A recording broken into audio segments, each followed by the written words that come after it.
ہیں ان میں سے یہ ایک پھلوں میں سے 3 اور زیتون، انجیر اور زیتون، فگ اینڈ آلیو۔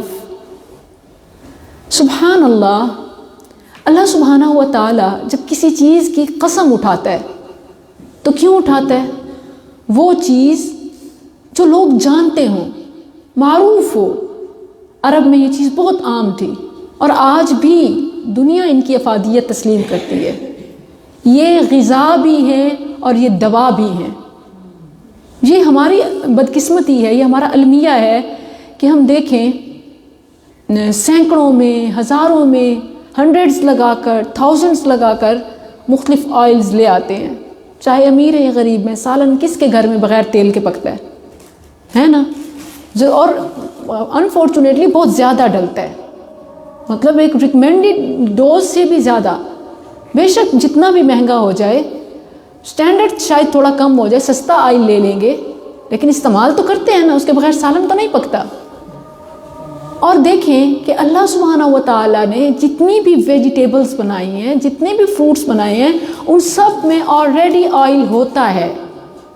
آپ دیکھیں آپ کو مختلف نام کے ساتھ مختلف ویجیٹیبل آئلز ملیں گے۔ تو اللہ نے ہر سبزی میں جتنی ضروری مقدار انسان کو غذائیت چاہیے اس میں وہ آئل ایڈ کر دیا۔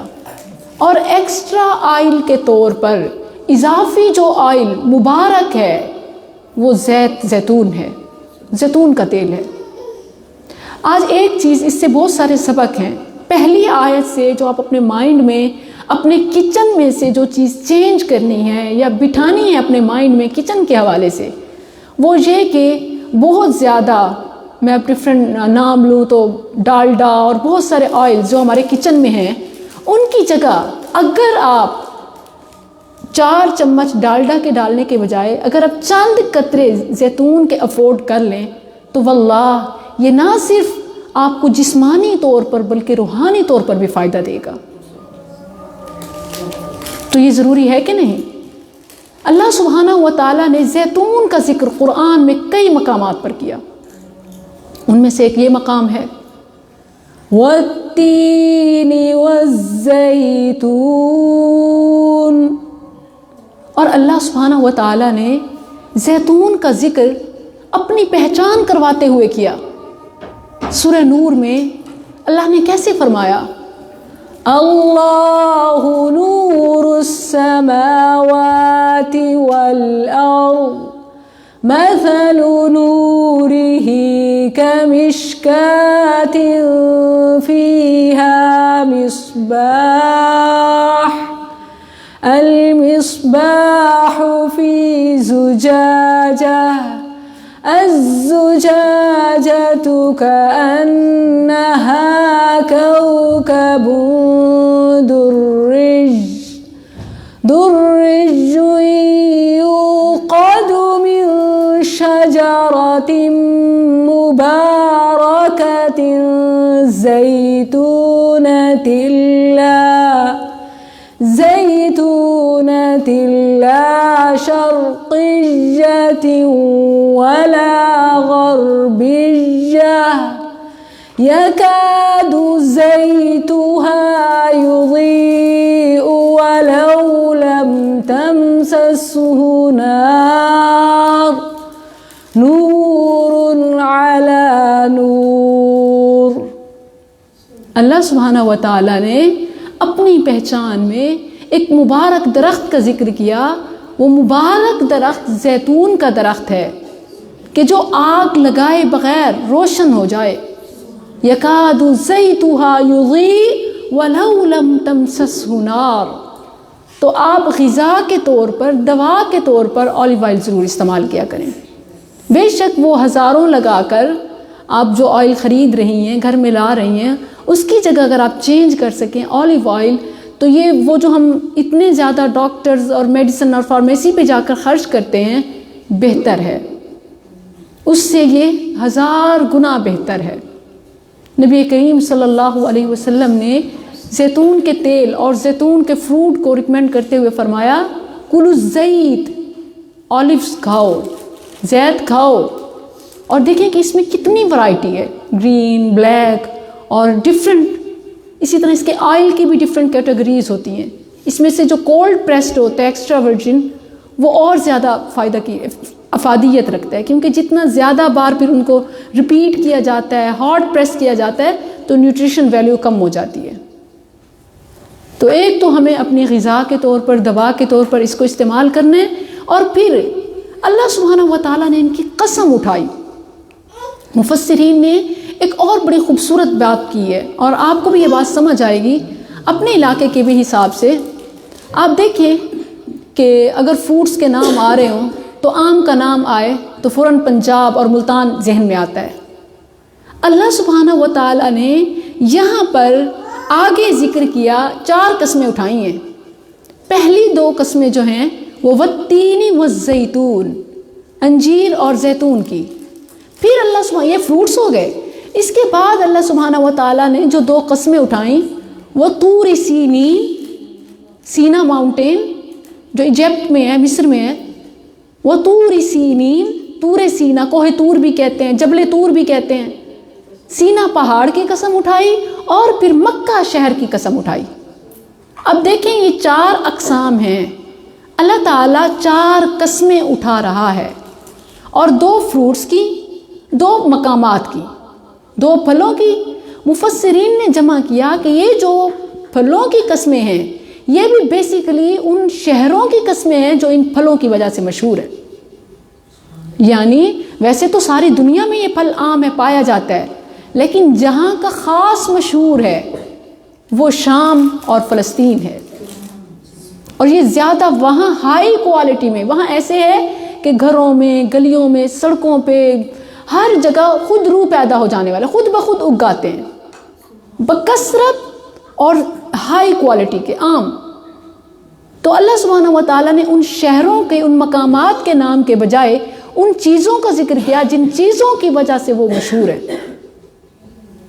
اور وہ طور سینین، طور سینا پہاڑ کی قسم اٹھائی.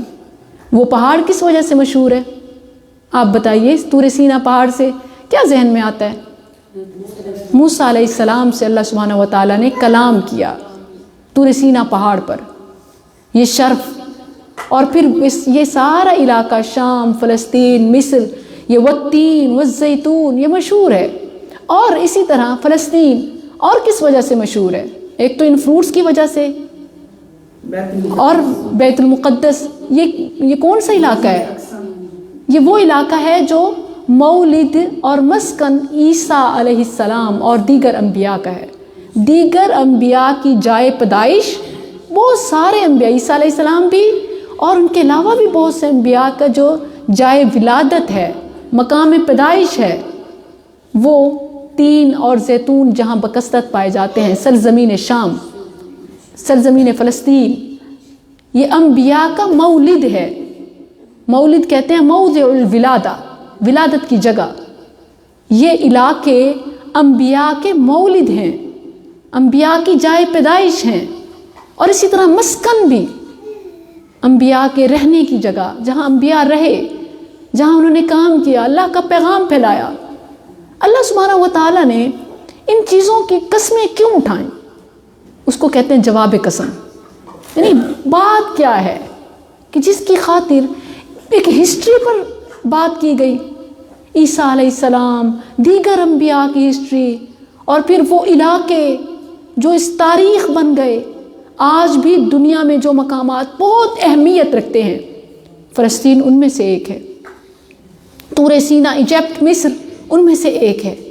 قرآن میں بھی ان کا ذکر بہت زیادہ آیا، اور دیگر آسمانی جتنی بھی کتب ہیں جو بہت معروف ہیں، تورات، زبور، انجیل، ان میں بھی ان کا بکثرت ذکر ہے. عیسیٰ علیہ السلام کی جو دعوت تبلیغ ہے، ہمارے نبی صلی اللہ علیہ وسلم کی جو نصیحتیں ہوتی تھیں، آپ کے جو واعظ ہوتے تھے، آپ کو الگ سے خطبات آپ کے نہیں ملیں گے، آپ کے لیکچرز. آپ صلی اللہ علیہ وسلم کے لیکچرز، آپ کے خطبات یہ قرآن ہوتے تھے. یا ایھا الناس قد جاءتکم موعظۃ من ربکم، آپ کا یہی واعظ تھا. اور عیسیٰ علیہ السلام کے اگر آج بھی آسمانی کتب جو ہیں، تورات وغیرہ اٹھائی جائیں، زبور، انجیل، اور دوسرے انبیاء کے واعظ دیکھے جائیں، اور پھر طور سینا پہاڑ پر چڑھنا اور پھر اتر کر آنا بیت المقدس میں آ کر لوگوں کو سمجھانا، تو بہت ساری اس کی مثالیں ملیں گی۔ اللہ سبحانہ و تعالیٰ نے ان کی قسم اٹھائی۔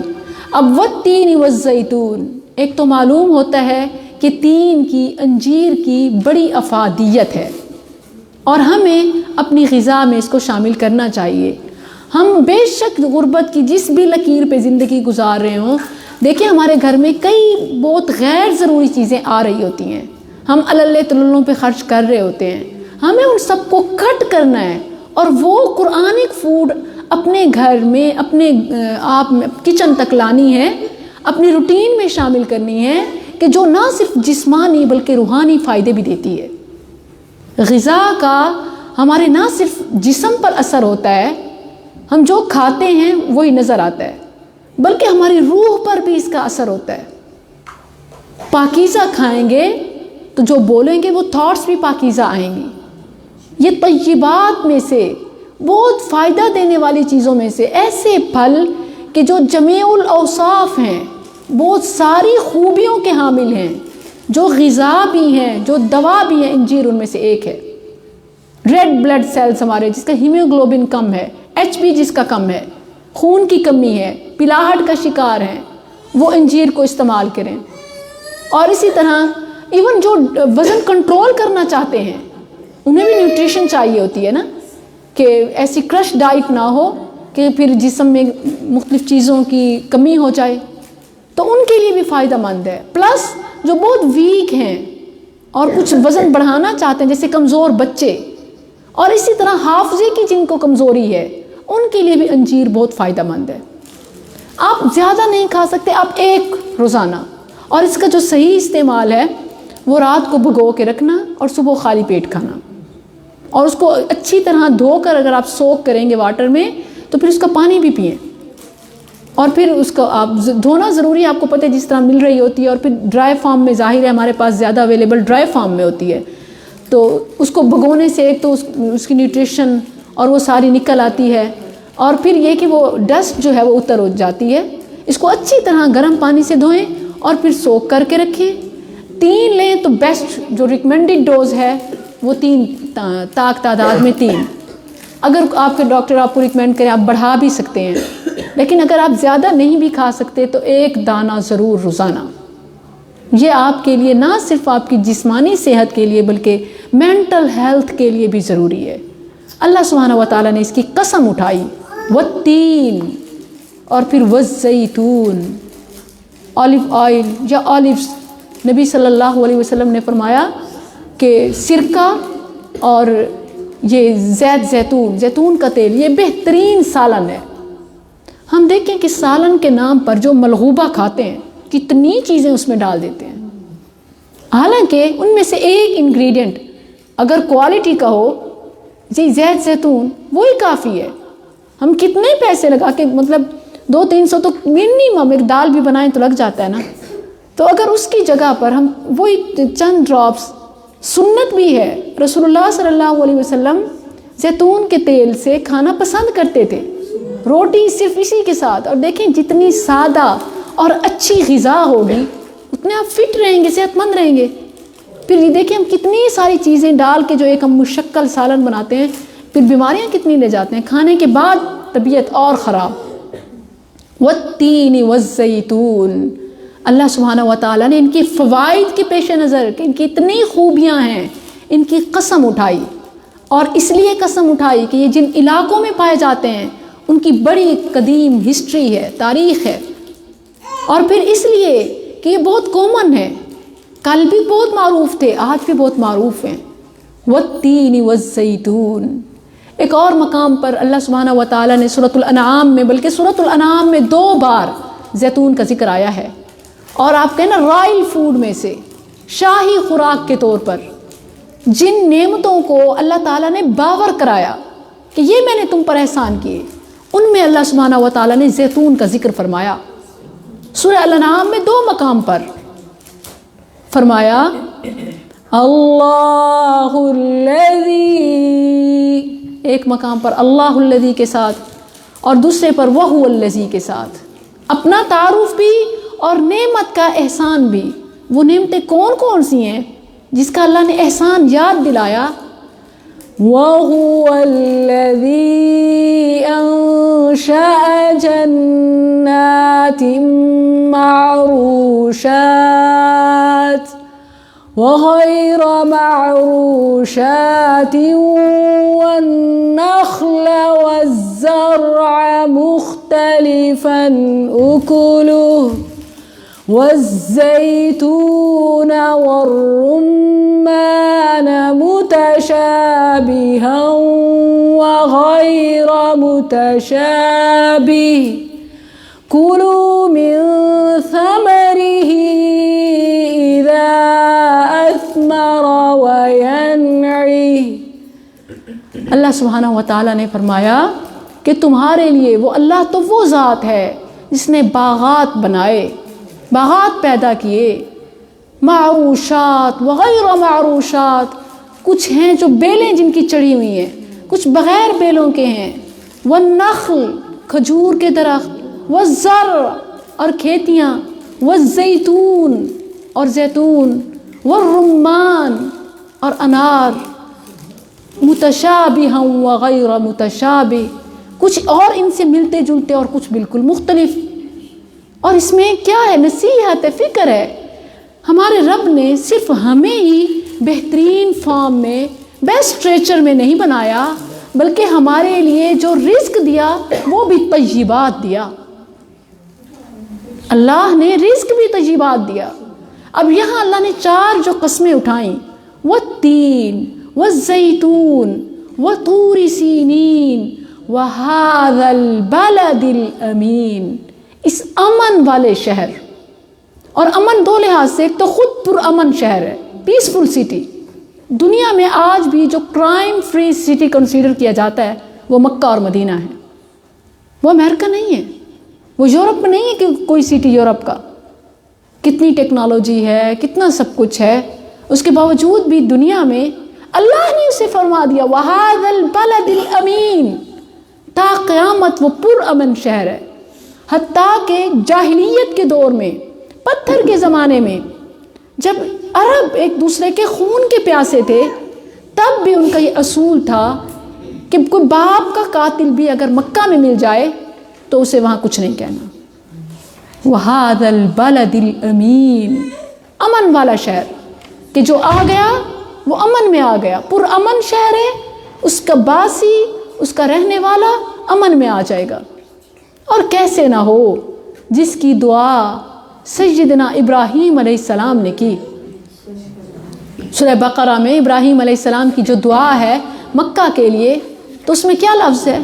امن کا، کہ رب اجعل هذا البلد آمنا، رب اجعل هذا البلد آمنا. اللہ اس شہر کو امن والا شہر بنا. اللہ نے اسے peaceful city, crime free city, اور پھر اس کی قسم اسی بات کی اٹھائی کہ امن والے شہر کی قسم.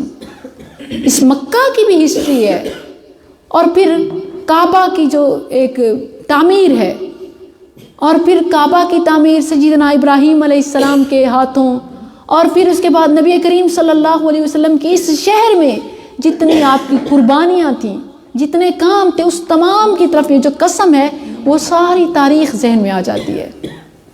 وَهَذَا الْبَلَدِ الْأَمِينَ لَقَدْ خَلَقْنَا الْإِنسَانَ فِي أَحْسَنِ تَقْوِيمٍ.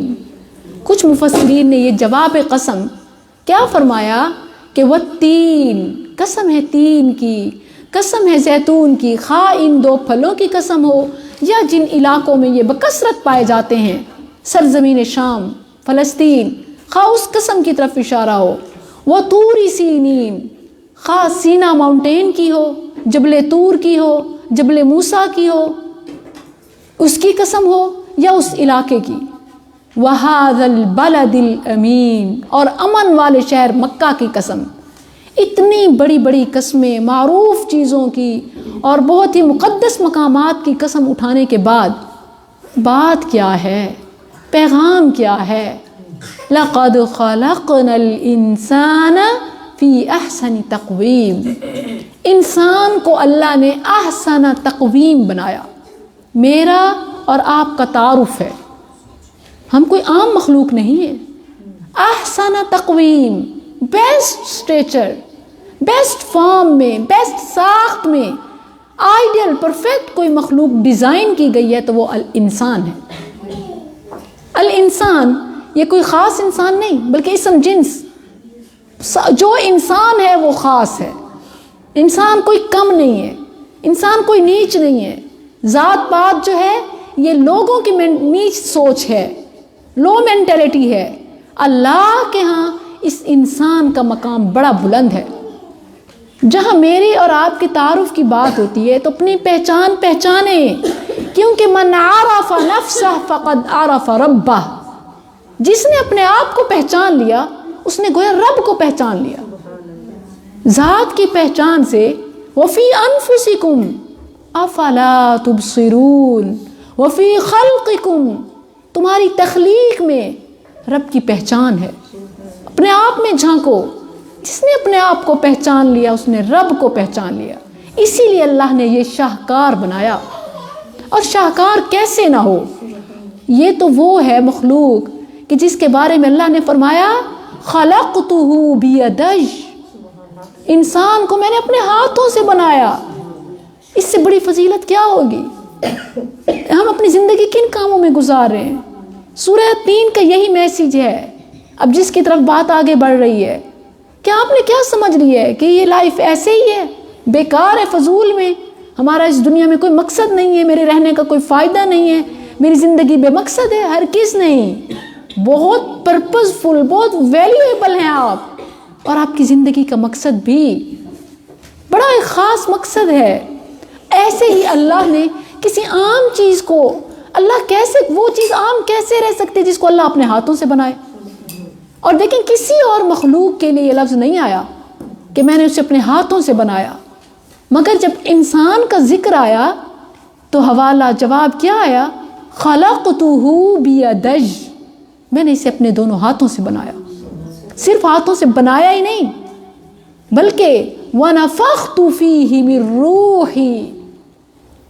اپنے دیکھیے صحیح، انڈیویجولی ہر کوئی اپنے بارے میں رکھ کے سوچے کہ میرے بارے میں، ہم انسان ہیں نا. اللہ نے کیا فرمایا کہ وَنَفَخْتُ فِيهِ مِن رُوحِي. آپ بہت ویلیویبل ہیں، آپ بہت قیمتی ہیں، آپ کی اس دنیا میں بڑی اہمیت ہے، بڑا مقام ہے. آپ ہی کے بارے میں تو رب نے فرمایا وَنَفَخْتُ فِيهِ مِن رُوحِي، میں نے اس میں اپنی طرف سے روح پھونکی. اللہ نے روح کی نسبت بھی انسان کے شرف کے لیے اپنی طرف کی. جیسے کوئی چیز کہتے ہیں نا کہ میری چیز، اس میں کتنا اپنائیت آ جاتی ہے. اللہ نے نہ صرف انسان کی تخلیق کی نسبت اپنے ہاتھوں کے ساتھ کرتے ہوئے اہمیت فضیلت اجاگر کی، بلکہ اس کی روح کی بھی کہ وَنَفَخْتُ فِيهِ مِن رُوحِي، میں نے اپنی طرف سے اس میں روح پھونکی. تو کتنی اہمیت ہے. اور یہی نہیں بلکہ کیا فرمایا کہ جب میں اس میں روح پھونک لوں تو فرشتوں سجدے میں گر جانا، اسے مسجود ملائکہ ٹھہرایا. اور مخلوقات میں فرشتے جو ہیں اللہ کے مقرب بندے ہیں، یعنی جن کے بارے میں اللہ نے فرمایا عباد مکرمون، باعزت مخلوق. وہ باعزت مخلوق انسان کو سجدہ کر رہی ہے. اور کیسے؟ فسجد الملائکۃ کلہم اجمعون، سب فرشتوں نے، جبرائیل سرتاج ملائکہ، جبرائیل، اسرائیل، اسرافیل، کلہم اجمعون، سب نے انسان کو سجدہ کیا. یہ مسجود ملائکہ ٹھہرا. اور تو اور اللہ نے اس کو عزت دیتے ہوئے پھر فرمایا وَلَقَدْ كَرَّمْنَا بَنِي آدَمَ وَحَمَلْنَاهُمْ فِي الْبَرِّ وَالْبَحْرِ وَرَزَقْنَاهُمْ مِنَ الطَّيِّبَاتِ وَفَضَّلْنَاهُمْ عَلَى كَثِيرٍ مِّمَّنْ خَلَقَ تَفْضِيلًا. وَلَقَدْ كَرَّمْنَا بَنِي آدَم، بنی آدم کو ہم نے تکریم دی، عزت دی، وہ بے عزت ہو سکتا ہے؟ کیوں کبھی کہ کسی کی شیطانی حرکت پر، شیطانی الفاظ پر کسی سے کوئی ہو جائے، شیطان کسی کی زبان سے، کسی کے ہاتھ سے کوئی آپ کو تکلیف پہنچائے، تو کیوں خود کو ایسے سمجھ لیتے میری انسلٹ ہو گئی؟ کسی کے کہنے، کسی کے کرنے، خاص طور پر آپ کے دشمن کی حرکت سے اپنے آپ کو ڈیگریڈ مت سمجھیں، اپنی اس وقت کو کم مت سمجھیں کہ اس کے کہنے سے میرا یوں ہو گیا، ہرگز نہیں۔ اس کی بے عزتی کیسے ہو سکتی ہے؟ وَلَقَدْ كَرَّمْنَا بَنِي آدم، اللہ نے جس کا مرتبہ بلند کیا، اور تو اور وَحَمَلْنَاهُمْ فِي الْبَرِّ وَالْبَحْرِ، بحر و بر اللہ نے اس کے تابع کر دیے، سمندر، خشکی، پانی اللہ نے اس کے تابع کر دیے۔ انسان دیکھیں کہ فضاؤں کو مسخر کیے ہوئے ہے، دریاؤں کو مسخر کیے ہوئے ہے، سمندروں پر انسان سفر کرتا ہے، لِتَجْرِيَ الْفُلْكُ فِيهِ بِأَمْرِهِ، اس پر چل رہا ہے 7 سمندر پار، انسان اس میں سے فائدے اٹھا کر پہنچتا ہے اور فائدے لے کر آتا ہے۔ وَلِتَبْتَغُوا مِن فَضْلِهِ وَلَعَلَّكُمْ تَشْكُرُونَ۔ مقصد کیا ہے؟ اتنی قیمتی چیز، اتنا رتبہ، اتنا مقام، اتنی برتری، وجہ کیا ہے؟ ایسی کسی چیز جو اتنی خاص چیز ہو کیا بے مقصد ہو سکتی ہے؟ بلکہ جو جتنی خاص ہو ڈیمانڈ اس سے اتنی زیادہ ہوگی، توقع، مطالبات اتنے زیادہ ہوں گے۔ اللہ نے اپنے ہاتھ سے تخلیق کیا، خود اللہ نے روح پھونکی، اللہ نے مسجود ملائکہ ٹھہرایا، اللہ نے انسان کو عزت دی، تکریم دی، اللہ نے بحر و بر اس کے لیے مسخر کر دیے۔ ساری کائنات اللہ نے انسان کے لیے بنائی، ساری کائنات، ہر چیز، بڑی سے بڑی مخلوق انسان کو فیسلیٹیٹ کر رہی ہے۔ سورج، چاند، زمین، آسمان، یہ سب انسان کو سہولت پہنچانے کے لیے ڈیوٹی پر ہیں، مقرر ہیں۔ انسان کا بھی تو کوئی مقصد ہوگا، اتنی ویلیو، اتنی برتری، کیا مقصد ہے؟ وَمَا خَلَقْتُ الْجِنَّ وَالْإِنسَ إِلَّا لِيَعْبُدُونَ۔ ہر کسی کا ایک جنرل تخلیق کا انسانوں کا مقصد ہے عبادت۔ لعلکم تشکرون، سورہ الطلاق کے آخر میں فرمایا اللہ الذی خلق 7 سماوات ومن الارض مثلہن يتنزل الأمر بينهن لتعلموا أن الله على كل شيء قدير وأن الله قد أحاط بكل شيء علما۔ اللہ وہ ہے خلق 7 سماوات ومن الارض، اللہ نے 7 زمین، 7 آسمان بنائے، یتنزل الامر بینہم، اللہ ہر کسی کے لیے حکم اتارتا ہے، ہر مخلوق، حجر شجر سب کے لیے اللہ کے احکامات ہیں، سب آن ڈیوٹی ہیں۔ اللہ نے یہ سب کس لیے بنایا؟ تاکہ انسان کو یہ باور کرا سکے، لِتَعْلَمُوا أَنَّ اللَّهَ عَلَى كُلِّ شَيْءٍ قَدِيرٌ۔ مقصد کیا ہے؟ عبادت۔ مقصد کیا ہے؟ اپنا تعارف، تاکہ وہ جانے کہ اللہ ہی سب کچھ ہے، اللہ ہی علی کل شیء قدیر ہے۔ ہمارے وسائل، ہمارے اسباب جہاں فلاپ ہو جاتے ہیں وہاں معجزے ہوتے ہیں، وہاں رب سے تعلق کام آتا ہے۔ کس کا کتنا اپنے رب سے تعلق ہے اس کے اتنے بگڑے ہوئے معاملے حل ہوں گے۔ تو انسان جتنا اپنے رب سے تعلق رکھتا ہے، حسن ظن قائم کرتا ہے، اللہ اس کی ویسے مدد کرتا ہے۔ اللہ نے 4 قسمیں اٹھائیں، والتین والزیتون وطور سینین وہذا البلد الامین لقد خلقنا الانسان فی احسن تقویم. یقیناً تحقیق خلقنا ہم نے تخلیق کیا، ہم نے پیدا کیا، الانسان انسان کو فی احسن تقویم احسن تقویم میں، بہترین شکل و صورت میں، بیسٹ اسٹریچر میں اللہ نے انسان کو تخلیق کیا. اب دیکھیں کہ بیسٹ اسٹریچر احسن تقویم ہے نا، تو ڈیمانڈ کیا ہوگی؟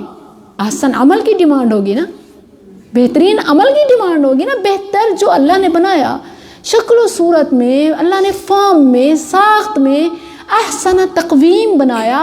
مطالبہ کیا ہے؟ سورہ ملک آیت 2 یہی الفاظ. یہاں پر ہے احسنی تقویم، وہاں پر کیا ہے؟ الذی خلق الموت والحیات لیبلوکم ایکم احسن عملا، کہ کون احسن عمل کر کے آتا ہے.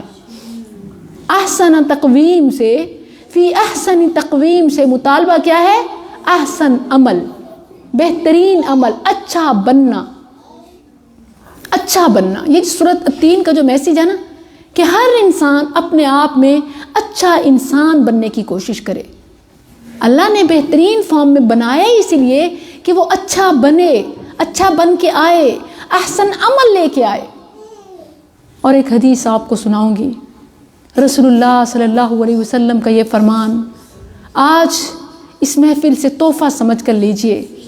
پہلے بھی آپ جانتی ہوں گی، لیکن آج ذرا اس کی ہسٹری پر، اس کے پس منظر پر نظر ڈالیں. سنن ابو داؤد اور دیگر میں صحیح حدیث ہے، نبی کریم صلی اللہ علیہ وسلم سے صحیح طور پر ثابت ہے. معاذ بن جبل، نام سنا ہے نا، معاذ بن جبل رضی اللہ عنہ، ان سے مروی ہے ان رسول اللہ صلی اللہ علیہ وسلم اخذ بیدی. ذرا غور کریں، اخذ بیدی، وہ کہتے ہیں کہ بے شک رسول اللہ صلی اللہ علیہ وسلم نے اخذ بیدی، میرا ہاتھ پکڑا، ان کا ہاتھ پکڑا. اخذ بیدی، دوستی، فرینڈشپ. چاہتی ہیں اس کے حقدار ہم بھی بن جائیں؟ چاہتی ہیں؟ اس حدیث کو ذہن میں رکھیں. آپ صلی اللہ علیہ وسلم کا ہر فرمان بے شک ایک صحابی کے ساتھ خاص ہو، مگر اس کے فائدے ہر امتی کو پہنچتے ہیں. آپ نے ان کا ہاتھ پکڑا، آپ نے کیا فرمایا؟ یا معاذ واللہ انی لاحبک، اے معاذ واللہ انی لاحبک، اللہ کی قسم میں تجھ سے محبت کرتا ہوں. آپ نے یہ 2 بار فرمایا، یا معاذ. دیکھیں ہاتھوں میں ہاتھ ہو، ہاتھ پکڑا، وہ کیا فیلنگز ہوں گی. اور پھر فرمایا کیا؟ واللہ انی لاحبک، واللہ انی لاحبک، اے معاذ اللہ کی قسم میں تجھ سے محبت کرتا ہوں. یا معاذ، اے معاذ میں تجھے وصیت کرتا ہوں، لا تدعن فی کل دبر صلاۃ تقول، ہر نماز کے بعد یہ کہنا کبھی مت بھولنا، کبھی نہ چھوڑنا، رب اعنی علی ذکرک و شکرک و حسن عبادتک. یہ حدیث پتہ ہے میں آپ کو کیوں سنا رہی ہوں؟ یہ لفظ ذہن میں رکھیں، احسن تقویم. احسن تقویم ہے نا، بیسٹ اسٹریچر. ڈیمانڈ کیا ہے؟ بیسٹ عمل. بیسٹ عمل کے لیے رب سے توفیق مانگی جاتی ہے.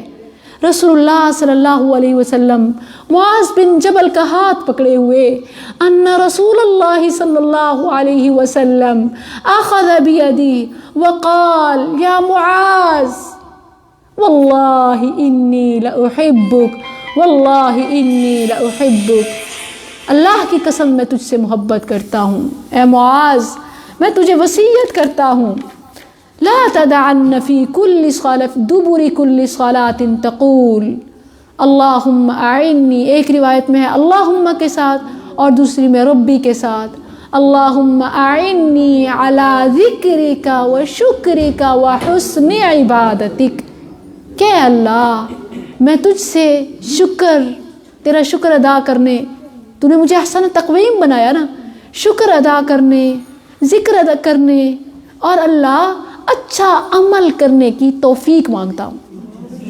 اور آپ نے فرمایا ہر نماز کے بعد، آپ دیکھیں کہ اس سے پہلے ظاہر ہے جب ہر نماز کی بات ہوئی تو نماز وقت پر ہے، اس کے بغیر تو اس پر عمل نہیں ہو سکتا، اس کے بغیر ہم نبی صلی اللہ علیہ وسلم کی محبت کے حقدار نہیں بن سکتے۔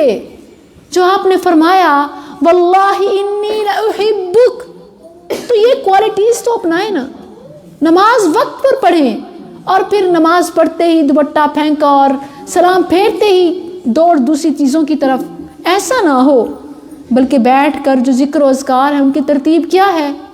اللہ اکبر، استغفر اللہ، استغفر اللہ، استغفر اللہ، اللہم انت السلام ومنک السلام تبارکت یا ذا الجلال والاکرام رب اعنی علی ذکرک و شکرک و حسن عبادتک۔ تو جب بھی آپ یہ اذکار پڑھیں نا، اپنے ذہن میں اس محبت کو لایا کریں جس کا اقرار نبی صلی اللہ علیہ وسلم نے سیدنا معاذ بن جبل رضی اللہ عنہ کا ہاتھ پکڑ کر کیا، ہاتھوں میں ہاتھ ہے اور فرما رہے ہیں یا معاذ واللہ انی لأحبک، واللہ انی لأحبک اوصیک یا معاذ، اے معاذ میں تجھے وصیت کرتا ہوں، وصیت، امپورٹنٹ لاسٹ میسج، اللہ تدعنا، کہ کبھی نہ چھوڑنا، فی کل دبور صلاۃ تقول رب اعنی علی ذکرک و شکرک و حسن عبادتک۔ احسن تقویم ہے یہ انسان، تو اس کی توفیق کیسے مانگنی ہے؟ نماز وقت پر، اور اس کے بعد یوں رب سے توفیق۔ اس سے حاصل کیا ہوگا؟ اس سے فائدہ کیا ہوگا؟ نبی صلی اللہ علیہ وسلم کی محبت کے حقدار بن جائیں گے۔ اور کیا ہوگا اس سے؟ نیکی کے کاموں کی، اچھے کاموں کی توفیق ملے گی۔ اور یہ وصیت ہے رسول اللہ صلی اللہ علیہ وسلم کی، رب اعنی علی ذکرک و شکرک و حسن عبادتک۔ ایک اور دعا جس میں یہی الفاظ ہیں، جو احسن تقویم ہے نا، احسن تقویم، رسول اللہ صلی اللہ علیہ وسلم خود اس کا اہتمام فرماتے، اللہم احسن عاقبتنا، اے اللہ ہمیں احسن تقویم بنایا ہے نا، ہم سے احسن عمل کی ڈیمانڈ کی ہے نا، تو اللہم احسن عاقبتنا، اللہ صرف ہمارا فرسٹ امیج ہی اچھا نہ ہو، صرف ہماری تخلیق ہی اچھی نہ ہو، صرف عزت مقام وہ بس پہلے ہی ملاقات تک نہ ہو کہ وہ عطا تو ہوا پھر ہم نے بے قدری کی، وہ مقام ہم نے کھو دیا، اللہ ایسا نہ ہو، بلکہ اللہم احسن عاقبتنا، احسن، اے اللہ ہمارے تمام معاملات کا انجام، اینڈ اچھا کر، بہترین کر، احسن عاقبتنا فی الامور کلیہا، تمام کاموں کا اینڈ اللہ دی بیسٹ ہو، آسن ہو، اچھا ہو، کیونکہ یاد رکھیے کہ ابتدا اچھی ہونا بہت اچھا ہے، لیکن آخر اچھا ہونا سب سے اہم ہے۔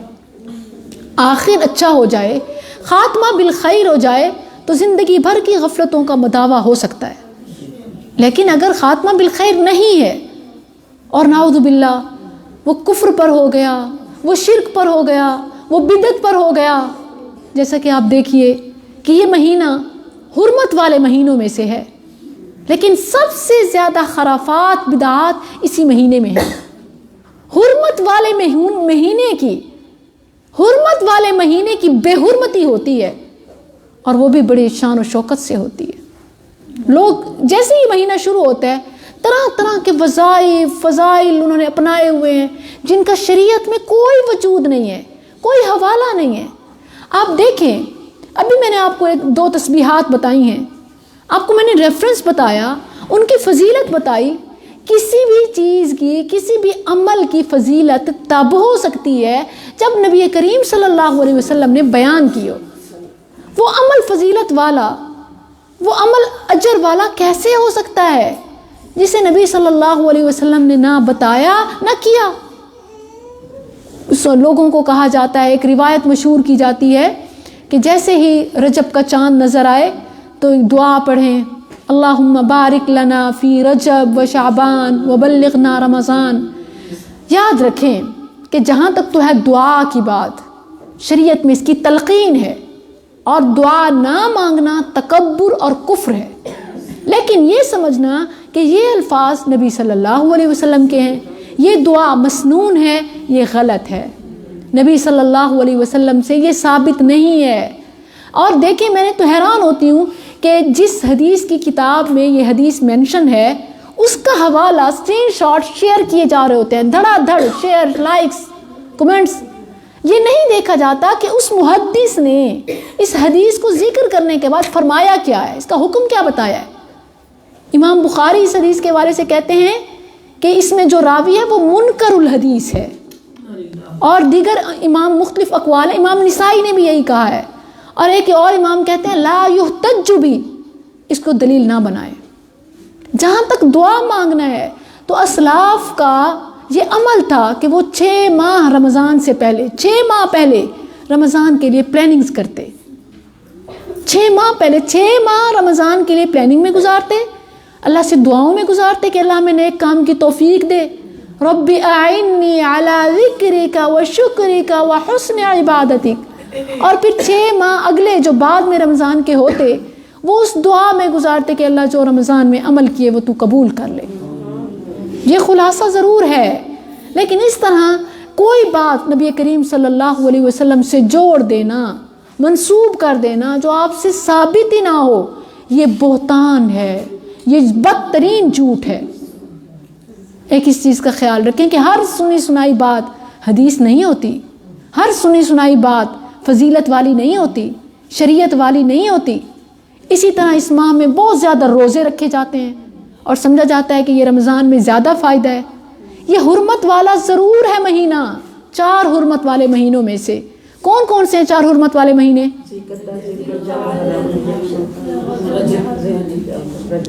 ذوالقعدہ، ذوالحجہ، محرم اور رجب۔ یہ حرمت والا مہینہ ہے۔ حرمت کا مطلب کیا ہوتا ہے؟ کہ بدعات سے بچنا، کفریہ کاموں سے بچنا، لڑائی جھگڑوں سے بچنا، گناہوں سے بچنا۔ بھلا یہ کیسی حرمت ہے کہ جو آؤٹ آف دین کو دین بنا لینا؟ اس ماہ میں خاص طور پر عمرہ کرنے کو زیادہ اجر سمجھا جاتا ہے۔ رجبی عمرہ مشہور ہے لوگوں میں، اور اسی طرح جو عمرہ نہیں کر سکتے انہوں نے روزے رکھے ہوئے ہیں۔ آل دو کہ اس مہینے کے سٹارٹ میں ہی، اس سے پہلے ہی میں نے اس حوالے سے اویئرنیس کا میسیج لوگوں کو دے دیا، پھر بھی بکثرت انڈیویجولی پرسنلی مجھ سے پوچھا جا رہا ہوتا ہے کہ کتنے روزے ہیں، کون کون سے روزے ہیں۔ مطلب یہ بات لوگوں کے دلوں میں راسخ کر چکی ہے۔ دیکھیں کہ جو عمل آپ نفلی روزوں کا ہر ہفتے میں کرتی ہیں وہ اس ماہ میں بھی کریں۔ اگر سوموار اور جمعرات کا آپ مسنون روزہ رکھتی ہیں تو آپ اس مہینے میں بھی رکھیں، لیکن یہ سمجھنا کہ اس مہینے کے زیادہ ثواب ہے، ایسا نہیں ہے۔ اس مہینے میں خاص طور پر کوئی نیا کام رسول اللہ صلی اللہ علیہ وسلم نہیں کرتے تھے۔ اس مہینے کا کوئی روزہ مسنون نہیں ہے، اس مہینے کی کوئی خاص نماز نہیں ہے۔ 15 شعبان کی، 15 رجب کی، یا اسی طرح اوائل رجب کی، یا اسی طرح مختلف ہفتوں کی لوگوں نے نمازیں بنائی ہوئی ہیں جن کے مختلف نام دیے ہوئے ہیں اور مختلف طریقے ہیں۔ نفل نماز کا ایک ہی طریقہ ہے اس دین میں، لوگوں نے اپنی طرف سے طریقے بنائے ہوئے ہیں۔ صلاۃ الرغائب، شاید آپ نے سنا ہو کہ ایسے 2 نفل ہوتے ہیں کہ جن میں سورۃ الفاتحہ کے بعد الگ ایک سورت، پھر اس کو مخصوص تعداد میں، پھر مخصوص تسبیحات، جس طرح صلاۃ التسبیح ہے نا، اس کا ایک طریقہ ہے۔ صلاۃ الرغائب رجب کی ایک نماز، اور پھر اس کی فضیلت بتائی کہ جو یہ پڑھتا ہے اس کے گناہ معاف ہو جاتے ہیں، اس کا یہ ہو جاتا ہے، وہ ہو جاتا ہے، مراد پوری ہوتی ہے، حاجت جو مانگے قبول ہوتی ہے۔ ایسی ایسی چیزیں دیکھیں، دین جو ہے وہ کوئی میرے گھر کی نہیں ہے چیز، کوئی میری کاسٹ سے، میرے مدرسے کی ایجاد نہیں ہے۔ دین تو وہ ہے جو رسول اللہ صلی اللہ علیہ وسلم نے سکھایا۔ کوئی خاص نماز نہیں ہے، کوئی خاص روزے نہیں ہیں، کوئی خاص نوافل نہیں ہے۔ میں آپ کو عبادت کے، نیکی کے کاموں سے منع نہیں کر رہی، وہ تو اس مہینے کا تقاضا ہے، حرمت والا مہینہ ہے، گناہوں سے اور بچیں۔ لیکن ایسے نئے نئے فارمولے شریعت کے نام پر نہ کریں جو شریعت میں ہیں ہی نہیں.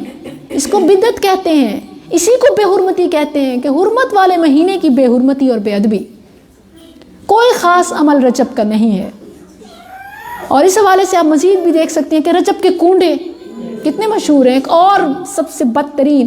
اور اس حوالے سے باقاعدہ کس سے گھڑے گئے ہیں, کس سے گھڑے گئے ہیں کہ 22 رجب کو یا فلاں رجب کی اتنی تاریخ کو مدینہ میں ایک بڑھیا کی امام جعفر صادق رحمہ اللہ سے ملاقات ہوئی اور انہوں نے اسے کہا کہ اس تاریخ کو رجب میں جو بھی میرے نام کی کھیر بنائے گا, کونڈے بنائے گا, پھر اس کو تقسیم کرے گا, پھر جو مراد مانگے گا وہ قبول ہوگی, اگر نہ قبول ہو تو روز قیامت بے شک میرا گریبان پکڑ لے. اس طرح کے قصے کہانیاں سنائی جاتی ہیں, باقاعدہ داستان کی کتابیں ہیں. وہ کھیر پکا کر لوگوں کو جمع کر کے قصے کہانیاں سنائی جاتی ہیں. اور امام جعفر صادق رحمہ اللہ, یاد رکھیے کہ ان کی یہ تعلیم ہرگز نہیں ہو سکتی. بھلا وہ کام کیسے کر سکتے ہیں یا کہہ سکتے ہیں جو دین میں نہیں ہے؟ جنہوں نے اپنی زندگی, اپنا سب کچھ دین پر قربان کیا, وہ دین میں ترمیم کیسے کر سکتے ہیں؟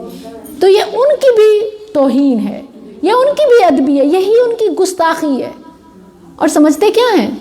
جو صحیح بات کرے یا جو اس حقیقت سے پردہ فاش کرے تو کیا کہتے ہیں کہ یہ ان کے گستاخی ہیں, ان کو نہیں مانتے. وہ شخص مومن نہیں ہو سکتا, وہ شخص مسلمان نہیں ہو سکتا جو ان کو مانتا نہیں ہے. ماننے اور مانگنے میں فرق ہے. انہوں نے کیا تعلیم دی؟ کس سے مانگو؟ اللہ سے مانگو. انہوں نے کیا تعلیم دی؟ کس کے نام کی نظر و نیاز کرو؟ اللہ کے نام کی کرو. تو یہ ان کی بے ادبی ہے, یہ ان کی توہین ہے, یہ ان کی بڑی گستاخی ہے, یہ ان پر جھوٹا الزام ہے, بہتان عظیم ہے. انہوں نے تو اپنی زندگیاں اللہ کی طرف دعوت میں لگا دی اور آپ ان کے نام کی نظر و نیاز انہی سے منسوب کر کے لوگوں کو گمراہ کرتے ہو.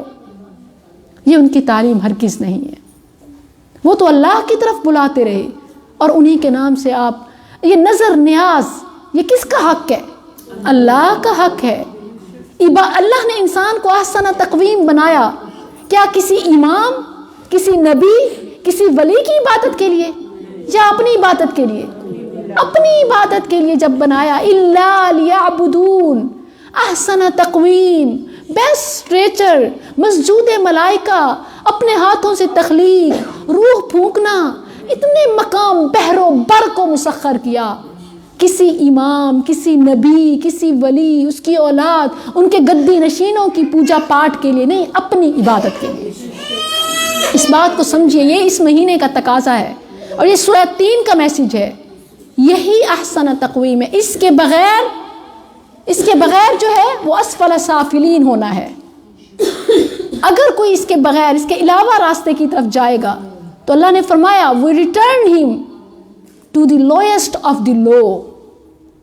ہم نے اس کو lowest of the low, ذلیل ترین, نچلا ترین بنا دیا.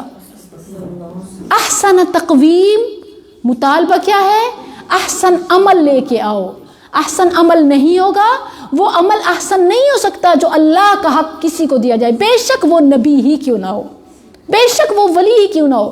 اللہ کا حق اللہ کا ہے, نبی نبی ہے, خدا نہیں ہے, ولی ہے, نبی تو نہیں ہے. ہر کسی کو اس کا مقام دینا ہے. اس سے نیچا کریں گے گستاخی ہوگی, اس سے زیادہ کریں گے تو بھی گستاخی ہوگی. ہمارے ہاں کم کرنے کو گستاخی سمجھا جاتا ہے, بڑھانے کو گستاخی نہیں سمجھا جاتا. ہم تو محبت میں کر رہے ہیں. یہ کیسی محبت کے معیار ہیں؟ محبت کے معیار تو اللہ اور اس کے رسول نے سکھا دیے.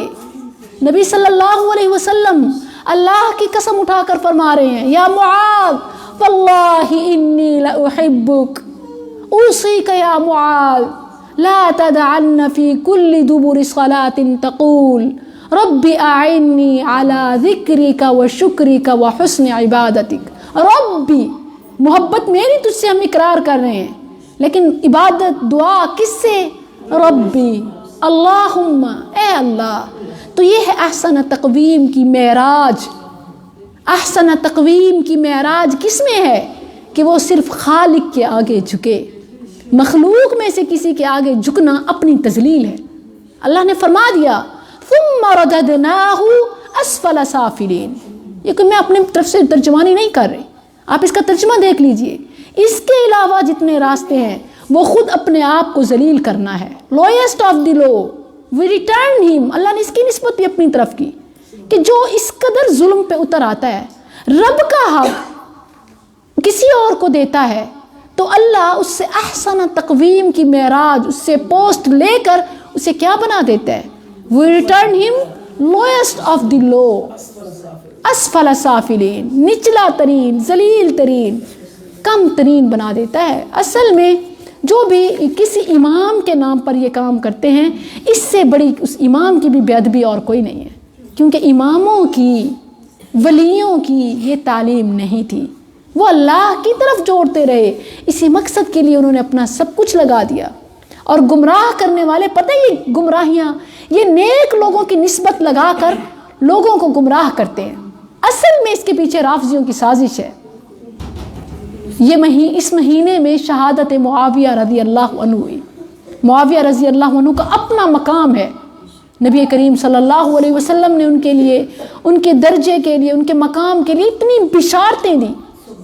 یہ اصل میں صحابہ سے دشمنی رکھتے ہیں، اور اس دشمنی میں ان کے جو دن ہیں، ان کی شہادت کے، اس کو سیلیبریٹ کرتے ہیں اور اسے کسی اور اماموں کے ساتھ منسوب کر کے امام جعفر صادق رضی اللہ عنہ رحمہ اللہ کی، امام جعفر رحمہ اللہ کی نہ تو ولادت ہوئی اس ماہ میں، نہ وفات ہوئی، اور نہ کوئی اور خاص مقین اس ماہ ان کے ساتھ منسوب ہے. کوئی نسبت نہیں ہے، لیکن ان کے ساتھ منسوب کر کے کنڈے بنائے جاتے ہیں، محرمات کا ارتکاب کیا جاتا ہے.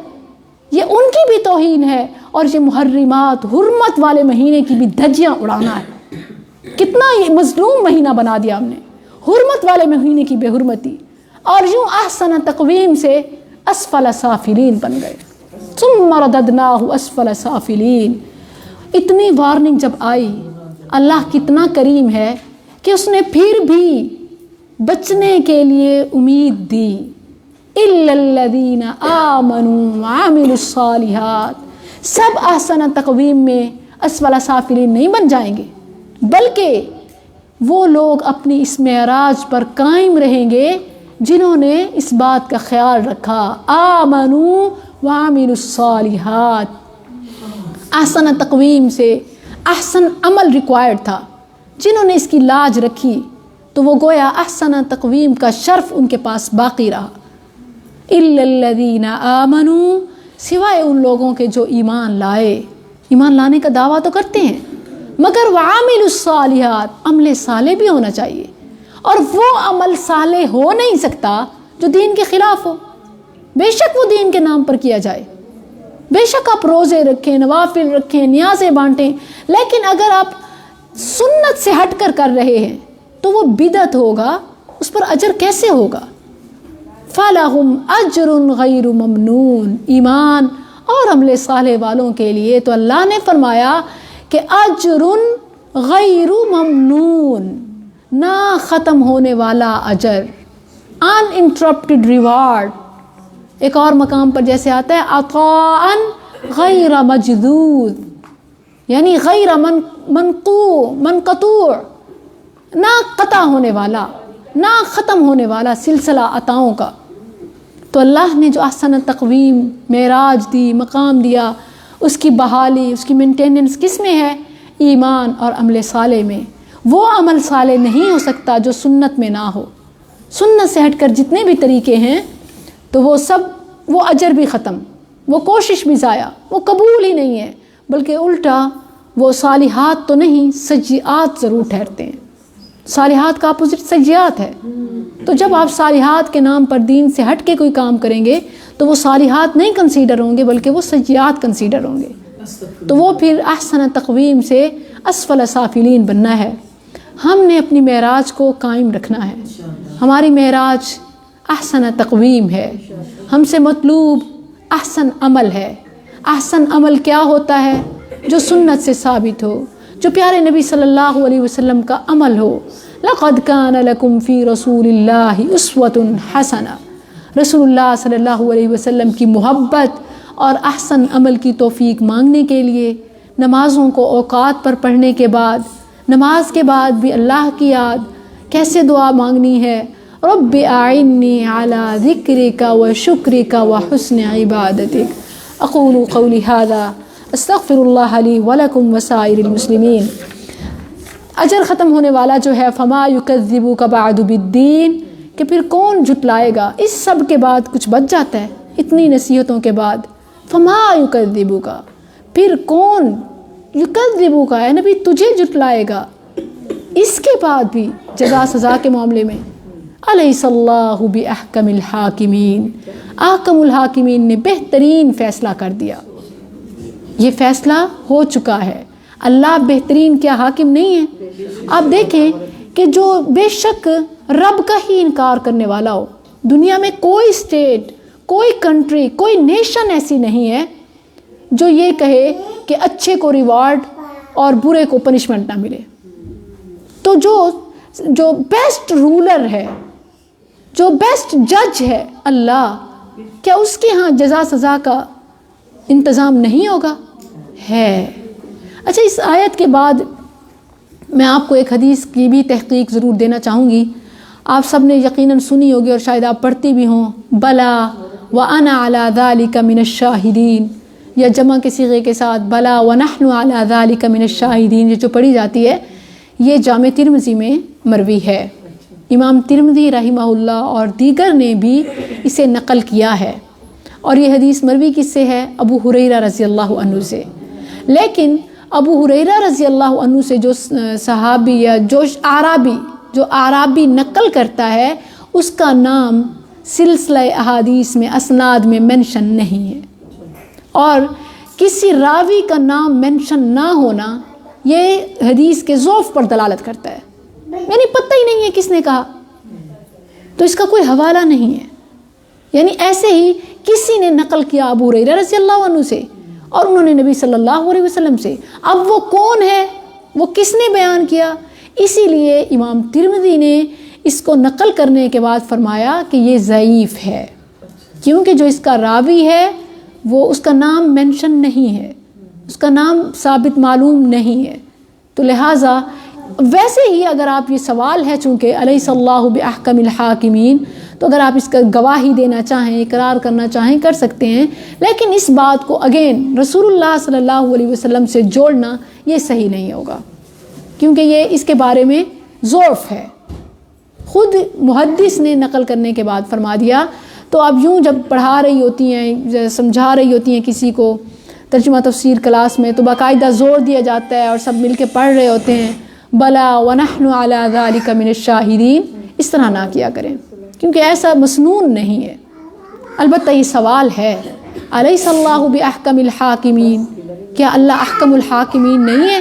بالکل اللہ احکم الحاکمین ہے، ہم گواہی دیتے ہیں، اقرار کرتے ہیں، اور پھر یہ کہ جزا سزا برحق ہے، صالحات کا اختیار کرنے والے اور سیئات کرنے والے برابر نہیں ہو سکتے۔ اس صورت کے حوالے سے یا اس کے علاوہ آپ کا کوئی سوال ہو آپ پوچھ سکتی ہیں۔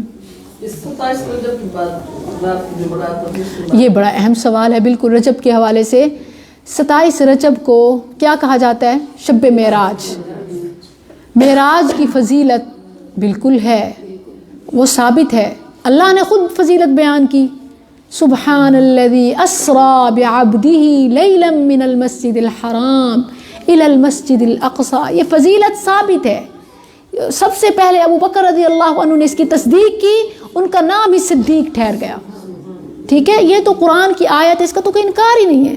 لیکن کوئی تاریخ میں اگر آپ دیکھیں اس کی ہسٹری کہ یہ کون سے دن معراج ہوا تھا، تو اس حوالے سے مختلف اقوال ہیں، جو معتبر تاریخی کتب ہیں ان میں بھی شب معراج کس رات ہوئی ان کی تواریخ میں، ان کی تاریخوں میں اختلاف ہے۔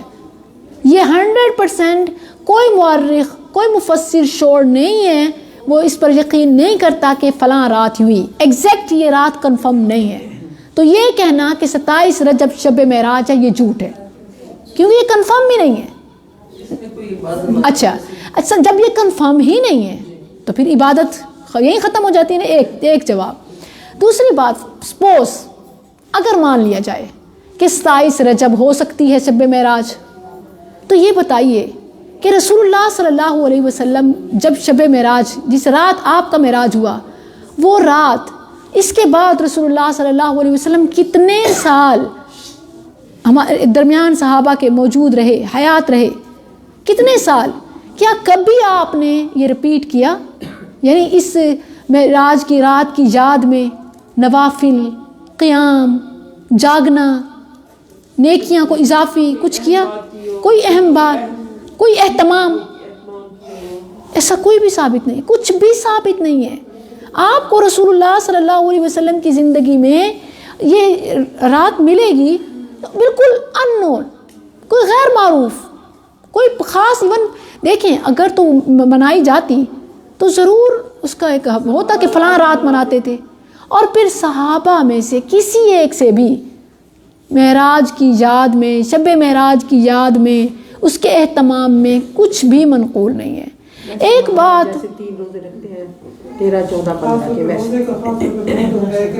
اچھا، ایک اسی طرح عمل اس کا یہ بھی کیا جاتا ہے، تو معراج کے حوالے سے آپ کا کلیئر ہو گیا نا کہ سب سے پہلے تو یہ 27 رجب کو کنفرم بھی نہیں ہے، اور اگر بالفرض ایسے قائلین کو سچا مان بھی لیا جائے تو جب پیارے نبی صلی اللہ علیہ وسلم کی زندگی میں ہر سال یہ رات آئی اور آپ نے کچھ اس پر خاص نہ کیا، جو آپ کی روٹین تھی آپ اسی پر رہے، تو پھر امتی کو بھی تو وہی حکم ہے۔ وہ بھی پھر ہر سال اسی رات کو ایک اہم سمجھتے، اگر ایسے ہوتا یقیناً، بالکل ہر سال ان کے پاس یہ رات تو آتی ہوتی۔ امپورٹنٹ پتہ کیا ہے؟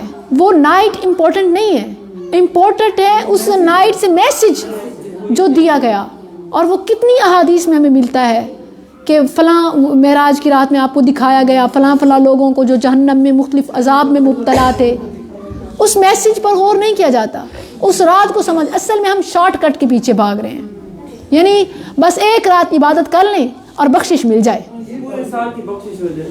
حالانکہ جو اس نائٹ کا میسج ہے سمجھنا ہے تو اسے سمجھیے، جس کو سمجھتے ہوئے صحابہ نے زندگی گزاری، جس پر وعید آئی اس سے ڈر گئے، جس پر بشارتیں آئیں اس پر لگ گئے۔ ہم نے کیا کیا کہ نہیں جی اس کو ایک رات میں جمع کر دیں، ایک رات عبادت کر لیں، ہم نے جی معراج کی قدر کر لی، یہ ہے قدر کی رات اور یہ ہے شب معراج۔ تو یہ بالکل آؤٹ آف دین ہے، اسی کو بدعت کہا جاتا ہے کہ جو چیز۔ تھوڑی سی بات میرے سامنے جو آئی تھی، میں رجب کے مہینے میں مسجد نبی میں اہتمام کے ساتھ رات کو میرا جانا ہوا کہ آج رجب کی رات ہے، عبادت کی رات ہے، آج تو جا کے وہاں عبادت کریں گے۔ تو انہوں نے اسی معمول کے مطابق جیسے عشاء کی نماز کے بعد وہ سب کو نکال کے حرم بند کر دیتے تھے، انہوں نے ایسے ہی کیا۔ تو میں واپس سے تو میں نے اس بات پر سوچا، غور کیا کہ اگر یہ بات ثابت ہوتی تو آج مدینہ میں منائی جاتی، تو یہاں تو کوئی وجود نہیں ہے۔ اسی کے بعد پھر میں نے یہ طریقہ ترک کر دیا، یعنی علم نہیں تھا لیکن اس بات کو غور کیا کہ جہاں دین آیا ہے، جہاں نبی ہے صلی اللہ علیہ وسلم، تو یہ نہیں ہوا تو اس کا مطلب ہے کہ ہے نہیں۔ تو پھر اور زیادہ ایسے ہی ربیع الاول کے مہینے میں بھی ایسے کچھ خبر تھی، بہت زور اہتمام سے کٹے، تو وہ کہتے ہیں جب ہم لوگ اس دن یہ سوچ کر گئے کہ وہاں جا کے ہم عبادت کریں گے، وہاں ہمیں کچھ نہ ملا، جیسے معمول کے مطابق میں نے تو اپنی آنکھوں سے دیکھا۔ ہاں وہ بھی یہی کہہ رہی تھی کہ نہیں ہم تو یہاں جھنڈیاں، گھر سجانا، یہ، اور وہاں تو کچھ نہ ملا، کچھ بھی نہیں تھا۔ میں بڑے اہتمام سے مؤثر کی گئی ہے، ہاں جی، اور ہے بھی تو یہی نا، حقیقت بھی تو یہی ہے۔